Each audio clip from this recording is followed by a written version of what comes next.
दोस्तों government future and options पर 30% का टैक्स लगा रही है, पर ऐसा क्यों कर रही है पहले ये जान लेते हैं। क्योंकि ये स्टेप्स गवर्नमेंट मिडिल क्लास लोग, आप और हम जैसे लोगों के फायदे के लिए कर रही है। अगर आप देखोगे कि एफएनओ के अंदर कितने लोग आज के दिन प्रॉफिट में हैं, तो 10 में से सिर्फ एक बंदा आज के दिन प्रॉफिट में है। यहाँ विन रेशो सिर्फ 10% है।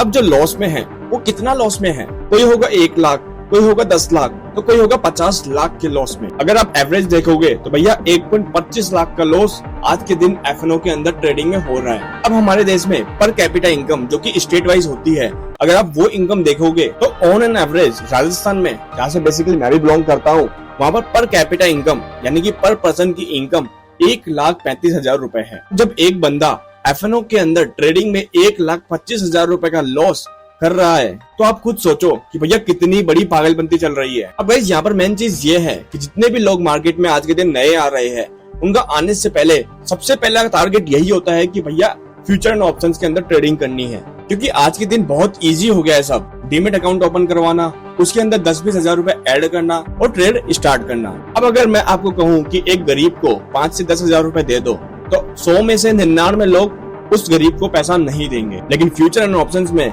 स्टार्टिंग में 5 से 10 हजार रुपए बिना कुछ सोचे समझे ही गवा देते हैं। अब आप खुद सोचो कि जो लोग नए आ रहे हैं मार्केट के अंदर ट्रायल बेसिस पर या फिर खुद को टेस्ट करने के लिए, वो ऐसे ही 1 से 1.5 लाख रुपए मार्केट में घुसा रहे हैं। फिर बाद में सोचते हैं कि भैया यहाँ पर तो लॉस हो गया। फिर वही बंदा फेक कोर्स के चक्कर में, फेक इन्फ्लुएंसर्स के स्क्रीनशॉट्स, टेलीग्राम वीडियोस के चक्कर में या फिर फेक कॉल्स देने वालों के चक्करों में फंस जाता है। अब इन सब के चक्करों में एक इंसान जो वेल्थ बनाने के लिए मार्केट में आया था, अमीर बनने के लिए मार्केट में आया था, वो अब इतना माइनस में चला जाता है कि उसके ऊपर लोन खड़े हो जाते हैं, उसकी फैमिली सफर कर रही होती है या फिर वो बंदा खुद डिप्रेशन में चला जाता है। मानो या ना मानो, पर यही सच है 100 में से 90 लोगों का। अब गाइस कुछ डेटा बताता हूँ जिसके बाद आप एकदम क्लियर हो जाओगे। ये है ब्लूमबर्ग का डेटा और इस रिपोर्ट में अगर आप देखोगे तो इंडिया के अंदर साल 2013 से कितनी ऑप्शंस के अंदर ग्रोथ आई है। ठीक है, तो इंडिया के अंदर 52.4% की ग्रोथ ऑप्शंस के अंदर देखने को मिली है। एंड जो कॉन्ट्रैक्ट्स ट्रेड हुए हैं वो 85.3 बिलियन का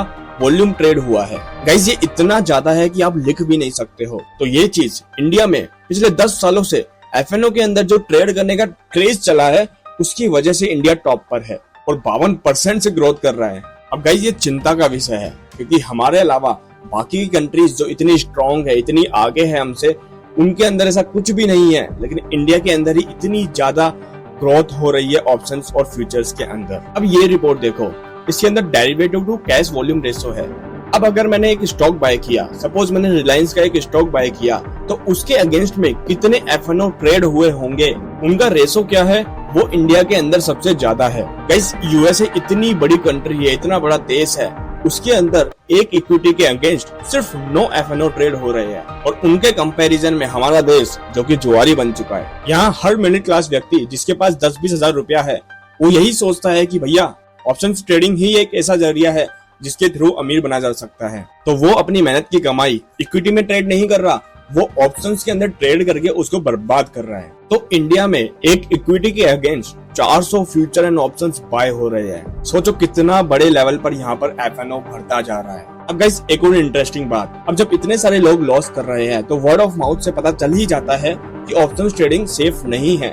और उसके अलावा सेबी भी चिल्ला कर बोल रही है कि 90% लोग एफएनओ के अंदर लॉस कर रहे हैं। लेकिन फिर भी फाइनेंशियल ईयर 2024 में रिकॉर्ड तोड़ अकाउंट ओपनिंग हुई है। साल 2024 में 3.7 करोड़ अकाउंट ओपन हुए हैं। अब आप खुद ही सोचो, इतने लोग लॉस कर रहे हैं, इतने लोग बर्बाद हो रहे हैं, फिर भी नए लोग क्यों अकाउंट ओपन करवा रहे हैं? क्योंकि यहाँ पर लोगों को एक सेगमेंट दिख चुका है, लोगों को लगता है कि एफएनओ के अंदर ही वो लोग पैसा बना सकते हैं। अब लोगों को इसका एडिक्शन हो चुका है और लोग इसे जुए की तरह खेलना स्टार्ट कर चुके हैं। गाइस मैं कह रहा हूँ आपको, अगर आप एक अच्छी खासी कंडीशन में मार्केट में आए हो और आप हायर मिडिल क्लास में बिलोंग करते हो, तो 90% चांसेस है, एज पर सेबी, मेरे अकॉर्डिंग नहीं, एज पर सेबी 90% ऐसे चांसेस है कि आप गरीबी रेखा के नीचे जा सकते हो। This is the reality of options trading. इसीलिए सरकार ये कदम उठा रही है, क्योंकि सरकार का भी काम है हम लोगों को बचा के रखना।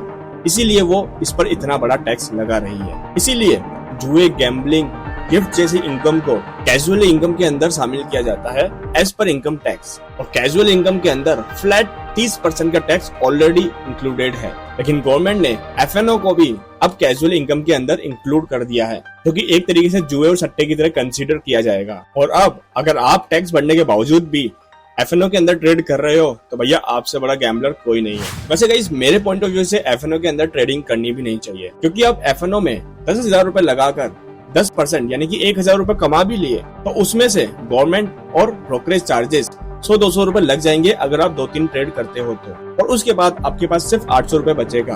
और एक दिन ऐसा भी आएगा जिस दिन आपका बड़ा लॉस होगा और आपका पूरा कैपिटल वाइप आउट हो जाएगा, क्योंकि कोई ना कोई ऐसा ट्रेड तो होता ही है जिसमें आप स्टॉप लॉस नहीं लगाते हो या फिर आप नेक्स्ट डे के लिए उसको होल्ड कर लेते हो, देन आपको बड़ा लॉस हो जाता है। उसके बाद आपका टाइम, स्ट्रेस और इमोशंस तीनों का लॉस होता है। और वहीं अगर पॉजिटिव साइड बात करूं तो अगर आप इक्विटी में swing trading, short term, long term के लिए ट्रेड करते हो तो आपको कोई ब्रोकरेज भी पे नहीं करनी होती और आपको कोई स्ट्रेस और इमोशन से भी छुटकारा मिल जाता है, क्योंकि जीरोधा और भी कई सारे ऐसे एप्लीकेशंस है जो ओवरनाइट या फिर लॉन्ग टर्म और शॉर्ट टर्म के लिए कोई ब्रोकरेज चार्जेस चार्ज नहीं करते। क्योंकि मैं खुद जीरोधा के अंदर लॉन्ग टर्म इन्वेस्टिंग करता हूँ तो मुझे कोई चार्जेस पे नहीं करने पड़ते ब्रोकरेज के। और सच्चाई यही है गाइस, इक्विटी ही आपको आने वाले 5 से 10 सालों के अंदर एक अच्छी वेल्थ और एक अच्छा रिटर्न जनरेट करके देंगे, जो आपकी फैमिली के फ्यूचर और आपको दोनों को सिक्योर कर देंगे। इसके अलावा अगर आपको रेगुलर ट्रेडिंग भी करनी है तो आप स्विंग ट्रेडिंग करो। 50,000 या 1 लाख रुपए से आप अच्छा खासा रिटर्न बना सकते हो स्विंग ट्रेडिंग के अंदर। अच्छा स्टॉक आइडेंटिफाई करो, उसमें प्रॉफिट पोटेंशियल देखो, देन उस पर अच्छी स्टडी एंड रिसर्च करो। देन देखो अगर आपको 1 लाख का 5% भी आपको 10-15 दिन या फिर 1 महीने में मिलता है तो आपका साल भर में जो नेट प्रॉफिट होगा वो आपकी कैपिटल से डबल हो जाएगा। और जैसे जैसे आपको कॉन्फिडेंस इंक्रीज होता जाए आप अपना कैपिटल भी उतनी ही ज्यादा स्पीड से बढ़ाते जाओ, देन देखो आप उतना प्रॉफिट करोगे जितनी आपकी लिमिट है, और इसमें रिस्क, स्ट्रेस और इमोशंस भी ज्यादा खराब नहीं होंगे। सो आई होप गाइज आपको इस वीडियो के अंदर क्लियर हो गया होगा कि गवर्नमेंट क्यों एफएनओ के अंदर टैक्स बढ़ा रही है, क्योंकि वो हम लोगों को सेव करना चाहती है। जो मिडिल क्लास लोग है इतना लॉस कर रहे हैं उनको सेव करना चाहती है। और दूसरी चीज, गवर्नमेंट ऑप्शंस ट्रेडिंग को बंद नहीं कर सकती, तो यही एक तरीका बचता है लोगों को सेव करने का। अगर आपको वीडियो अच्छा लगा है तो प्लीज इस वीडियो को लाइक और अपने दोस्त के साथ शेयर कीजिए जिसको इस वीडियो की जरूरत है। और अगर आपने अभी तक भी इस चैनल को सब्सक्राइब नहीं किया है तो प्लीज इस चैनल को सब्सक्राइब कर दो, ताकि इसी तरीके के यूजफुल कंटेंट मैं आपको लोगों के लिए लाता रहूं। मिलते हैं आपसे अगले वीडियो में, तब तक के लिए bye bye, take care, love you.